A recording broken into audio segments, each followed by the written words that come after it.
What's up YouTube, Dale here from Zephyr, and today I am bringing you the most voted 5Ds era deck for you all to see. Today is the turn of Earthbounds.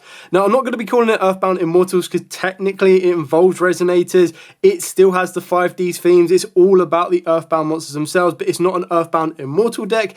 It's just generally an Earthbound deck. It's really kind of cool, really a nice option from the legendary 5Ds kind of era. And what really makes it so cool is it mixes with the Resonators really nicely. So it's kind of like Jack Atlas if he got access to Earthbounds himself, and that's kind of shown in more course with the Earthbound Immortal Red Nova. So with all of that out of the way, please smash that like button, hit that notification bell, and subscribe so you don't miss out on any more upcoming content. I've also added in a competitive element with the deck as well, so that if you wanted to play it at a higher level environment, you can do, and that is the Bystials. Just because of the environment we're in, not only can the Bystials help you extend your plays and generally have a decent amount of synergy to get you into some of your synchros, but it also lets you disrupt like Mitsurugi plays and any light or dark style decks. So, diving headfirst into profile, we are playing 3 Earthbound Immortal monsters, 2 of them being the one Red Nova, and 1 of them being my personal favourite in the Earthbound Kakapakapoo. Now, you can play any Earthbound Immortal monster that you choose alongside the Red Nova.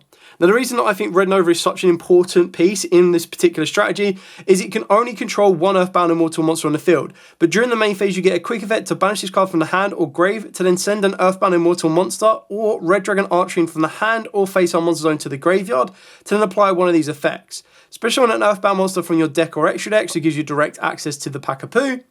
Or you special summon a Red Nova Dragon from the extra deck and it's treated as a Synchro summon. So that's why we play both of these, but you can really, if you want to, afford to cut it down to 1 because it is very easily searchable off of the back of your Crimson Gaia. So you've got the entire option to flex it around should you want to. You can play 3 different Earthbound Immortals, but it's more so the fact that you've got the quick play effect to this. You could very easily cut this out, but then I don't feel it's an Earthbound deck if you're not playing like a mixture of Earthbound monsters. The next Earthbound monster we're going to be playing is Earthbound Prisoner Stone Sweeper. Now, you've seen this in Red Dragon Archfiend builds that I've brought you for the pure fact that you get to discard it to add a level 3 or lower Fiend.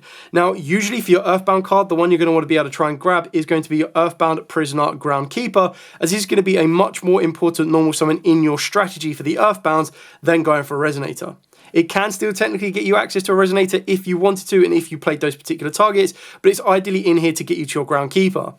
On top of that is if there is a field spell in the zones, you get to special summon it from the hand, which is really nice and beneficial. But what we're going to be going for is our Groundkeeper. So the Groundkeeper, if it is normal or special, you get to special summon a level 5 or lower Earthbound monster from the deck or grave except itself. You can't special from the extra deck for the rest of the turn except Fusion and Synchros, which is absolutely fine because that's all we're going to do anyway. You can only use each effect once per turn. And an Earthbound monster you control cannot be destroyed by battle or card effect, while there is a card in a field zone. On top of that, we are going to be playing 1-for-1 to help us get more easier access to our Groundkeeper, and the card you're going to want to summon off the back of this is going to be your Line Walker. So if this card is normal or special, you add an Earthbound Prison or an Harmonic Synchro Fusion from the deck or grave directly to the hand. If you control a level 6 or higher Earthbound monster, you can banish this card from the grave, target an effect monster your opponent controls that was specialed from the extra deck, shuffle that face-up effect monster back into the deck, and then your opponent can special summon a monster with the same name from their extra deck. Only use each effect once per turn. But the cards you're going to want to be able to search out on the back of this one are going to be your Earthbound Prison, and of course your Harmonic Synchro Fusion. So your Earthbound Prison is going to be the field spell that you're going to get direct access to if you want to start summoning down the rest of your Earthbound monsters or get protection from being destroyed by card effects. But when it's activated, you target an effect monster your opponent controls, and then this card gains that effect. So while that card is in the field zone, negate the effects of that face-up effect monster while on the field. During your main phase, you get to normal summon an Earthbound monster in addition to your normal summon or set. You can only gain this effect once per turn. And if this card in your position is destroyed by an opponent's card and you have an Earthbound monster in your field or grave, halve your opponent's life points. And if you do, negate the effects of all face-up cards your opponent controls, which is a really nice blanket negation.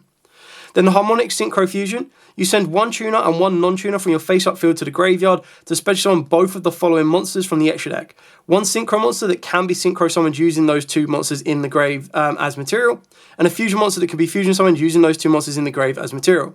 You can't special summon from the extra deck the turn you activate this effect except Fusion or Synchros, which is absolutely fine, but the very important thing you need to know about this one is that it's a special summon, not a Synchro summon. So monsters that say if this card is Fusion summoned or if this card is Synchro summoned summoned get this effect. Those cards are not technically done that way. They are special summoned, so they bypass that. It also means you can't revive them from the graveyard, as they won't technically be summoned correctly. Otherwise, it would say this is treated as a Synchro summon and this is treated as a fusion summon. There are some nice pairings you can go for, but the idea is you want to get your 2 Earthbound pairings more so than not. But you can get some cool cards with like Predaplant Dracostapelia and other kind of mixtures. Then we've got the 1 Earthbound Greater Linewalker. If you control a Synchro monster or monsters and have a Synchro monster or monsters in your grave, you get special on this card from the hand. During your main phase, you can add an Earthbound Immortal monster from the deck or grave to your hand, and if an Earthbound Immortal monster is normal summoned while this monster is on the field, you make your opponent's life points become 3,000. Only use the effect once per turn, but the idea is you should very easily be able to get a Synchro to the field and to the grave. It's a free special summon, and then it searches out your Earthbound Mortal, whether that be Pakapoo or whether that be your Red Nova. Then we are playing free Earthbound Fusion. This card's absolutely insane for the Earthbound kind of strategy, just because it does so much. So you can only activate this card during the main phase unless a card is in the field zone. Fusion summon a Dark Fusion monster from your extra deck using monsters from the hand or field as material. During your main phase, if there is a card in the field zone, you get to banish this card from the grave to special on an Earthbound monster from the hand or grave. You can't special from the extra deck for the rest of the turn except Fusion and Synchros, but the idea is it's just going to give you so much resource. It's another way to dodge targeted effects. It's another way to push through a Fusion summon onto the field. It works its way into the Kraken, which is going to get you so much more advantage because it requires 2 Earthbound monsters, and then it has that ability to give you a special summon of an Earthbound. It just lets you go further and further and further. Then for the supporting Resonator engine, we've got 2 Vision Resonator, 1 Synchron Resonator, and then 2 Resonator calls to get to them, and then the 1 Crimson Gaia. Now the reason we're playing this package is obviously consistency for the Resonator call. Your Vision Resonator works you into the Crimson Gaia. The Crimson Gaia can then work you into a Red Dragon Archfiend or a card that mentions it from the deck or grave to the hand. And then with your Vision Resonator, you just special summon it while you control a level 6 or higher Dark monster, level 5 or higher Dark monster, and that can then start working you into Synchro plays. And when you're comboing that off with the Bystial package, just having a Bystial on the field and then special summon down the Resonator gives you instant access to a Synchro level 8 and then your Crimson Gaia for you to push further forward on with.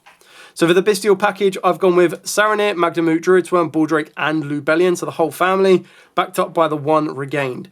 Completely optional, take it out, shuffle it around as you see fit. You can play more Baldrakes, less Saronirs, more Saronirs, less Lubellions. It really is up to you, but I like the idea behind this, that when I'm banishing my Bystials, I get to regain that resource and draw cards. Also, the ability to recycle all of these can be very, very important, depending on the matchup you're facing. And if these aren't relevant in the matchup you're in, you can sub them out, and that's when like Draw and Lockbirds will come in, or kind of side deck specific cards that are going to help you out in that matchup you're in. For our other supporting non-engine cards, we've got 3 Forbidden Droplet, 3 Super Polymerization, just really good field breakers in their own rights. Like Super Polymerization, to be able to break certain fields and your opponent not be able to kind of respond is very, very important, especially in this current format. And if you did want to adapt this deck into more of a Genesis style deck, this would be one of the cards you'll be looking at in order to give you as much advantage as possible, but you would take out the Bystials in their places because the Bystials do rack up some decent points in Genesis. Then for the final 4 cards, 3 Mulchomi Foolos and 1 Call by the Grave. Foolos, just general, if you don't get to go first, you want to be able to kind of restrict your opponent's field as much as possible, and Foolos is probably the best card to do that. You can back this up or combo this off with a Draw and Lockbird if you wanted to. You just need to kind of adapt the space, whether it be the Bystials, the Super Poly, or the Droplets, in order to kind of help you do that. So that's it for the entire main deck.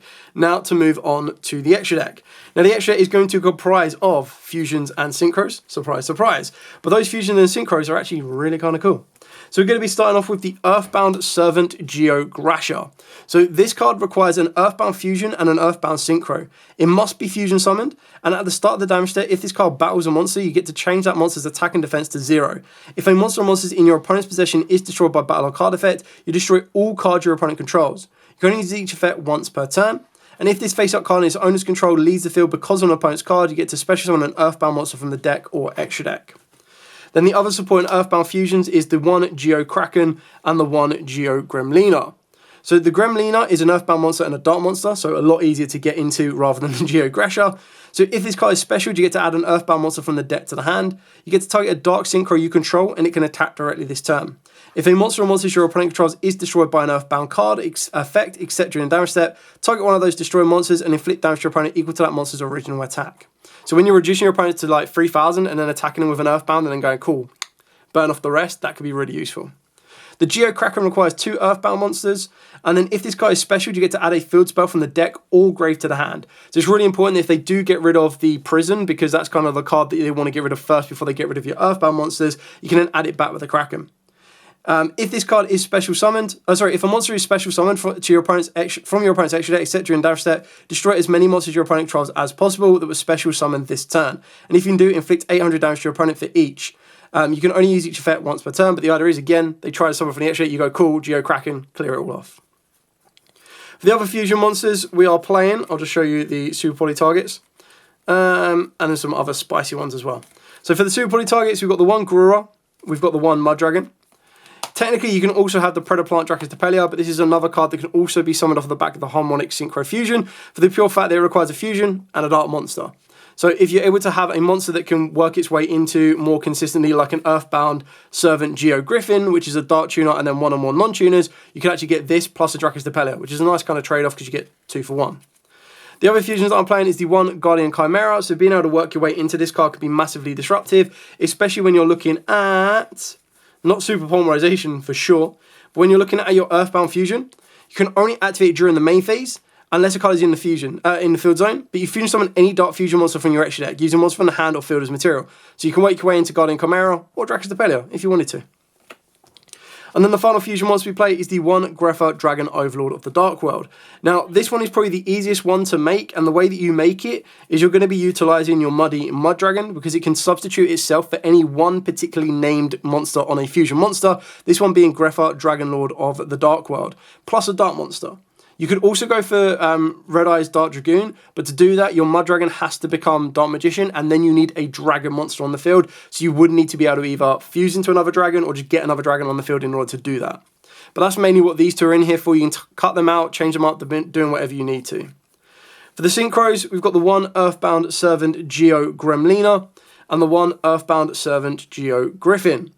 So the Gremlina is a dark tuner and then one or more non-tuner, and during the main phase you have a quick effect to target a face-up monster your opponent controls, and your opponent chooses one of the effects to apply. So you destroy that monster, or you gain life points equal to that monster's attack. During the battle phase, quick effect, you can fusion summon an Earthbound fusion monster from the extra deck by banishing its materials from the hand, field, and or graveyard. Only use each effect once per turn. So it's really, really important that you kind of get that ability to do that, because that's going to allow you to fuse into the other monsters that you need. The Yugioh Griffin is a quick effect to special summon an Earthbound monster from the grave in defense, except itself. You can't special from the extra deck except fusions or synchros for the rest of the turn, which again is absolutely fine.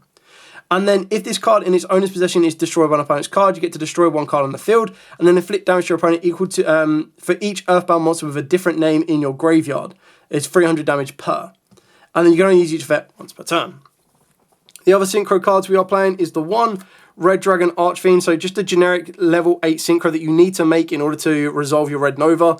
In a previous version, I was playing Scarred, because the idea is that you'd go Scarred, use Synchro and Resonator to go into Abyss Dragon, and then that would allow you to use Scarred to spawn out your Hot Red. So that lets you push that a little bit further forward, so that's your super poly targets, or your Grepher and your Mud Dragon, entirely up to you. Then got the Red Nova Dragon, so that you can spawn this off of the back of your Earthbound monster.